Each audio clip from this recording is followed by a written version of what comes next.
पुरानी और सुनसान हवेली थी जिसमें एक बूढ़ी दादी और दादा रहते थे।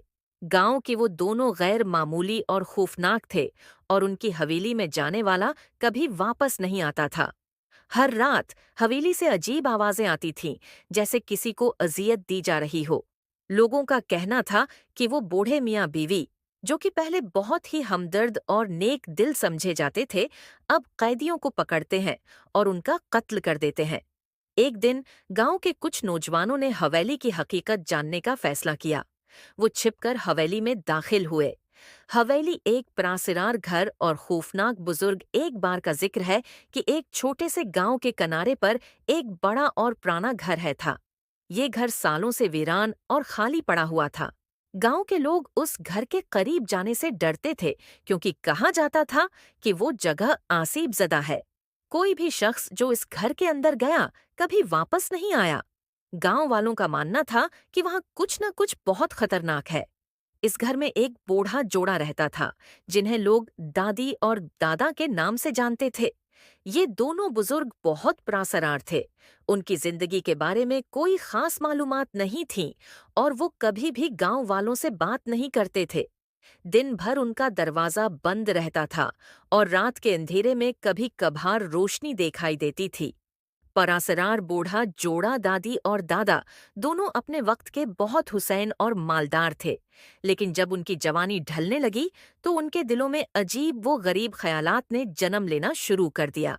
वो मौत से खौफजदा हो गए और हमेशा के लिए जिंदा रहने का जुनून पैदा हो गया। उनके दिमाग में ये बात बैठ गई कि अगर वो इंसानी जिंदगियों को खत्म करें तो उनकी अपनी होंगी, जिंदगी लंबी हो जाएगी। चनांचा उन्होंने एक शैतानी मंसूबा बनाया और लोगों को अपनी तरफ खींचने का तरीका ढूंढ लिया। कैद खाना गांव में कुछ लोग अचानक गायब हो गए, होने लगे। शुरू में तो लोगों ने ये समझा कि शायद वो कहीं दूर निकल गए हैं या किसी वजह से गांव छोड़ दिया है। लेकिन जब ये वाकयात मामूल बनने लगे तो लोगों को होने लगे शक होने लगा कि इस सब के पीछे कोई राज छिपा है। गांव वालों को इल्म नहीं था कि दादी और दादा ने अपने पुराने और वीरान घर के तह खाने में एक कैद खाना है बना रखा था। जो भी उनके घर के करीब जाता वो उसे बहला फसला कर अंदर ले जाते और फिर उसे तह खाने में कैद कर देते। तह खाने में कैद होने वाले लोगों के लिए कोई वापसी नहीं थी। दादी और दादा उन्हें बेदर्दी से कत्ल करते और उनकी लाशों को घर के बागीचे में दफन कर देते। ये उनके लिए एक खेल बन चुका था। वो हर कत्ल के बाद मजीद जवान महसूस करते, जैसे उनके जिस्म में नई तवानाई भर गई हो। जिंदा रहने की कीमत दादी और दादा के शैतानी अमल का राज एक जादुई किताब में छिपा हुआ था। ये किताब उन्होंने अपनी जवानी के दिनों में कहीं से हासिल की थी। उस किताब में इंसानी जानों को कुर्बान करके खुद को जिंदा रखने का एक मनहूस अमल बयान किया गया था। वो हर माह एक इंसान की कुर्बानी देते थे ताकि वो अपनी मौत को धकेल सकें। उनकी उम्र अब 90 के करीब पहुंच चुकी थी, लेकिन वो दोनों अभी भी जवान और मजबूत दिखाई देते थे। पहली मुलाकात एक दिन गांव में एक नौजवान जोड़ा अहमद और समीरा अपनी नई जिंदगी शुरू करने के लिए पहुंचे। उन्हें गांव की खामोशी और फितरत बहुत पसंद आई और वो वहीं एक छोटा सा मकान बनाकर रहने लगे। अहमद और समीरा को गांव के लोग बहुत पसंद करते थे और वो जल्द ही सबके दिलों में जगह बना चुके थे।